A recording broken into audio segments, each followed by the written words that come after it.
అది నేను అతని మనసారా భరించాను. ఇక్కడ పైన మనసులో అవుతుంది.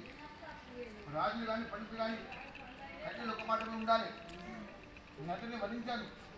గుణవంతుడే కానీ నిర్గుణవంతుడే కానీ పండితుడే కానీ దీర్ఘాయుడే కానీ అల్పాయుడే కానీ యువనాథుని అతన్ని మనం నిశ్చయించుకున్నాను. ఇందులో నేను కూడా అతన్ని వివాహం చేస్తున్నాను. నాకు వివాహం చేయడానికి ప్రార్థించింది అమ్మవారు.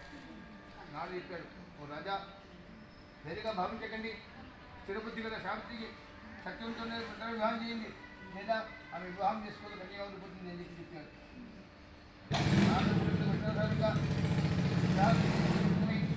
సమర్పైన వారి సంధి కలిగారు రాజధాని కాదు మళ్ళీ ముఖ్యమైన అంతలో రాజవంతులకు సావిత్రి